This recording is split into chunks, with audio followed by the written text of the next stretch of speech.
Tonight's project, we're going to have a go at insulating the garage door. Now, I've used the garage door probably about once a year because I've got access from the other side, so it makes more sense to me, as wall space is a premium in this small garage, to block this off and put a tool board over the top of it. So we're going to be using some expanding foam to fill any gaps in the garage door, put a Celotex insulation board, so a foam board with foil either side, to really increase the warmth of the garage, especially in the winter. It's freezing in Wales. And we're also going to put tool boards over the top of that so I can organise my tools and they'll be easier to grab then as I'm working away. So that's the plan for tonight's project. Hope you enjoy. So we're going to start off with using some no-nonsense expanding foam. So I picked this up at my local Screwfix. I would highly recommend wearing the gloves that come in the top of the lid, because if you get this stuff on your hands, it's a nightmare to try and get off. Equally, if you get on your clothes, they're pretty much impossible to get out. So I suggest wearing something you're not really too worried about getting dirty. So we're just going to put a bead of this along the cracks and any air gaps we can see with light coming through to fill them all up. And that should help then minimise the draft coming through the garage. So we're going to do that first of all, then we're going to move on to the Celotex foam.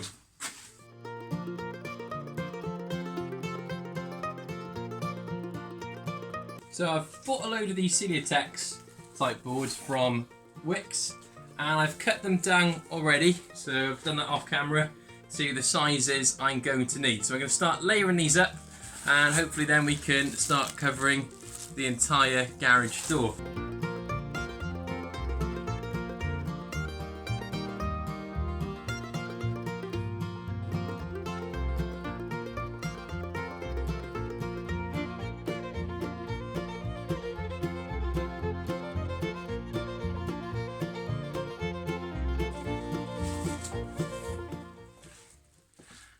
Right, you can see what I mean about wearing the gloves. Finally got all the wall done behind me. So you can start putting the tool board over the top of that now. A little bit of trouble fitting in the top, but finally got there in the end. Okay, so we're going to build a tool board. So I've got some 9-foot planks I bought from Wix, and I'm just going to be cutting them down using my pull saw. So I've measured the width over the garage door, and this is just going to make it nice and easy to trim.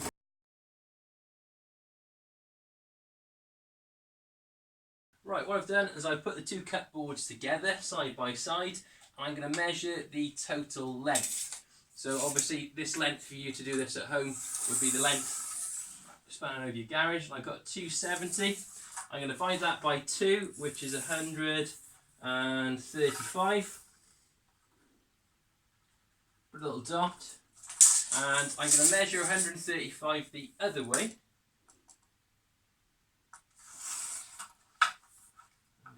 135. So I should have 2 dots on my board now. What I'm going to do is, with my tri-square, I'm going to score in between those 2 dots, and that should give me the perfect centre then between the 2 boards. So what I'm going to do next then is split my boards apart. And I know then that the centre of this board is going to line up with the centre line. This is the fiddly bit. It's where it pays to have 2 sets of hands, so 2 people helping you. Perfect. Right, just going to mark the edges of the boards. Do the same with the other one. So what I'm going to do is glue and screw these boards down. So I'm going to be using a roller applicator. So I've put some Gorilla Glue in here. This is a Silverline applicator, and I got it on Amazon for only a few pounds. So it's definitely worth doing if you're doing a lot of laminating of different boards together or building tasks like this. So essentially it's got a silicone roller. You just squeeze the tube, the glue comes out, and you can spread it on nice and evenly. Got a nice even coat of glue. What we're going to do next is use a countersink bit. So one of these, so it drills and produces a countersink hole in one, which saves you a bit of time.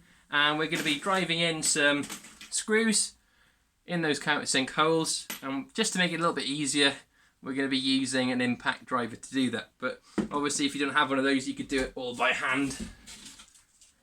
It just takes a tiny bit longer, that's all. Right, so we can line that up with the edge where it needs to be. Drive in some screws, holes.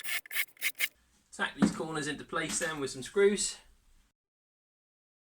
And here's where it pays if normally you're working with someone, they could be putting in the screws as you're driving them in, so if you're doing like an attic floor or something, it's really helpful.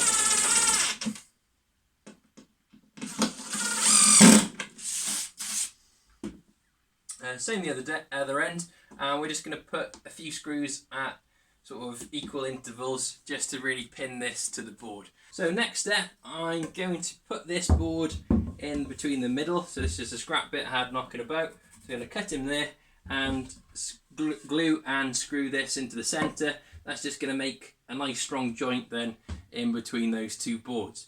So after we do that, we're ready to connect him onto the wall. So what I've done is I've put the board along the bottom and drilled a hole through my pilot holes, and that's left this little tiny gap. I'm going to be now using a masonry bit to drill a hole through, and this should be enough then to fit a wall plug. So this is a 6mm masonry bit, so we'll put a 6mm wall plug. I'm going to put these little wall plugs in then, into the gap, push them in, and the screws then going to tighten into that, and that'll expand out into the wall and hold the tool board in place. So that's different from the through bolts that we've done. So essentially I've drilled a 12mm hole into the wall, hammered in the bolts, and the way the bolts work, they expand as you hammer them in, and they leave this thread hanging out. So I've drilled a hole into the battens that was just a little bit larger than the threads, knocked him on, put a washer and a nut and tightened it up. So that can take up to about a ton of pressure. These wall plugs won't take as much, but as it's along the bottom and sitting along the bottom anyway, it shouldn't need to hold that much weight. So in the background you can see I've put up some boards, and just to make them look a bit more rustic to fit in with a workshop, I've applied a polyurethane warm oak varnish. So this type of varnish over the top, and that just darkens the beech plywood. So we're going to do that on the last board, then we're going to get them attached after it's dried, and we're going to start putting the tools up onto the board, which is the fun bit.